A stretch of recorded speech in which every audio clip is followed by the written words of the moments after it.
Would you like to update the people? No. Just turn it off. I don't look at it. Voy a la playa, había subido la marea.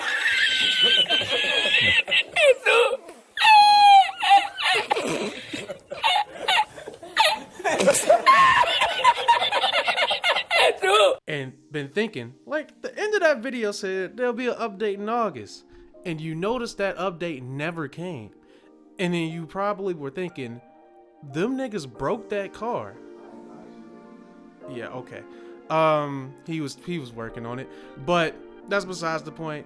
You're probably thinking they messed up that car and that's why it ain't been no update. Bryce let it get repoed and he's working on getting another car, and that's why we've been seeing that clapped out black car for so long. Let me explain to you what's happened over the last couple months, but I'm gonna go all the way back to all of the issues that has been wrong with that car up until now. The problems with the Camaro, this is like my 10th time doing this, by the way. The problems with the Camaro started very early on. It was a manual car. I hadn't known how to drive a stick, so I was beating on that thing like it owed me money. That being said, the first thing that happened to that car was I floated a valve, and that was the first time the car was in the shop. The head was messed up. I was given an entirely new engine by Chevy thanks to my extended warranty, and I got it back. I was driving it, all was good because it was a new engine in it. And then not too long after, I bent a push rod and white smoke coming all out of my car. I'm thinking I blew the engine or whatever on my dream car. I'm like, this is it, they're not gonna give me another engine. Found out it was a bent push rod, fixed it under my extended warranty, got my car back. I was driving it perfectly fine for a while, and then I broke a push rod in cylinder 8. And I mean, I don't think I showed it in the cam install video, but cylinder 8 was pretty beat up. Now you know why. If you saw it, there's a push rod pieces all through there. And I'll also talk a little bit more about that broken push rod a little later. But I got that fixed. The engine was running good, whatever. Then I bent another push rod on cylinder 8. That cylinder is cursed on my car, but I got it fixed, and I got that problem fixed pretty much a month before we started the cam work on my car.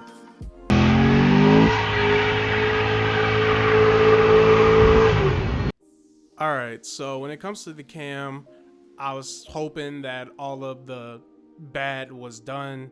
I was hoping that there was no more bent push rods and floated valves or bent valves. I was thinking all of that's behind me. We're looking forward, starting with a clean slate with this cam install, but that was not the case. We had a plethora of problems that came with installing that cam, right?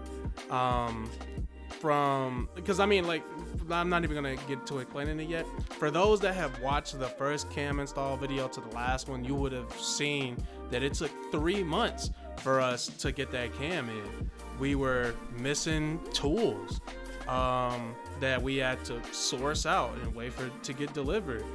We were still waiting on some parts because they were back ordered, and our overall approach was just wrong. A cam install should be getting the front cover off, the front fascia off, working on getting your driving accessories off, so your belts and pulleys and whatnot, getting all of that off, and then doing the somebody else doing the top end. And we just did not approach it like that. We were all over the place, and it stretched out the install on top of me getting COVID and a lot of other stuff. So it took 3 months to get the cam and headers on the car. I mean, some of you probably still don't know that there's headers on that car because we didn't really focus on it. But I mean, it took us a while because there was just a lot of stuff happening that just wasn't going our way at all. We were fucking up everything.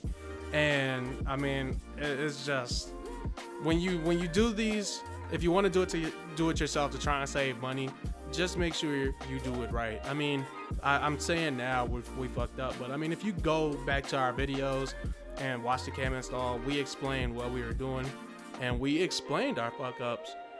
And I mean, I feel like our cam installs for the BTR 225 cam are very much worth it.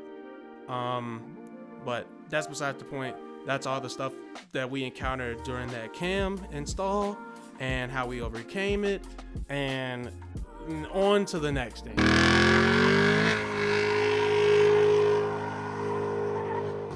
So we finished installing the cam on the car. We knew after the video ended and I did the meme of the Kavasi and Marquise laughing at me that the timing was off. That's what we boiled it down to. Everything else was done properly. That we thought at least, but I'll get to that. The timing was off. I took my car to BC Speed Shop after a month. I had already had a date on roughly set, but that had come and gone. I told them the car is officially done. When can I bring it in? They said like the middle of August. So I'm like, all right, the car's set for a month. That was the first delay.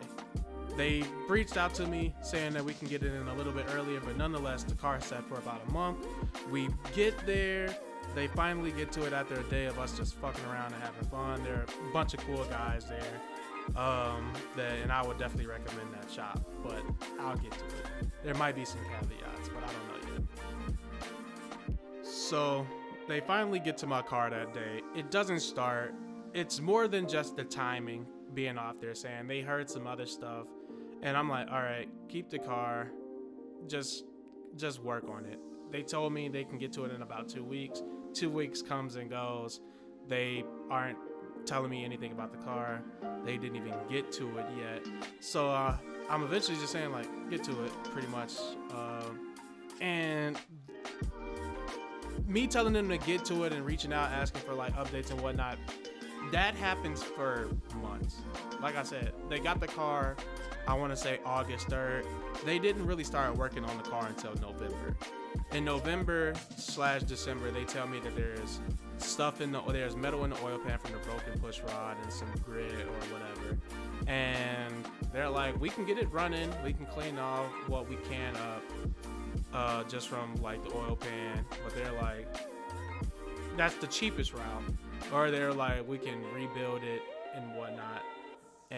But it's totally up to you. But there were several delays. I just want to focus on the delays in this section. There are several delays. As you can see, it took August to like November, December for them to finally get to my car, just to find out that there was metal in the engine. So I was disheartened, to say the least, right? That I would not be getting my car back anytime soon. It's all for a good reason, though. As you can see, the engine is no longer in my car. My engine is at Next Gen Performance in Glen Ellen, Illinois for a refresh. At the bare minimum, once they open it up, they said they'll get to it this coming week. I called them on Monday. It's only Saturday.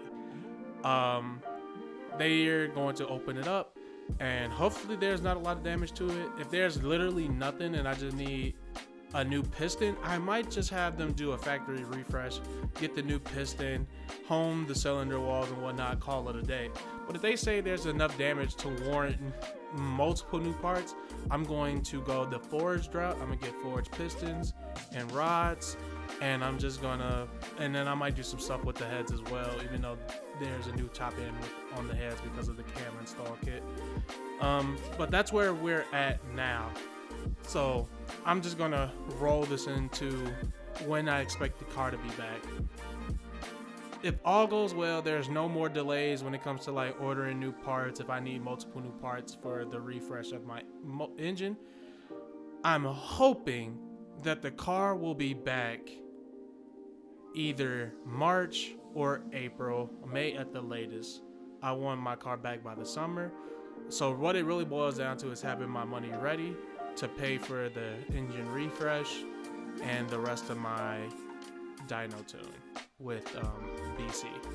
So that's where we're at with my car now. I just wanted to give you guys a full update because I haven't done that yet. Thank you for all of those of you that are still watching. And when my car is finally back, it will be well worth the wait. Until then, Pookie out.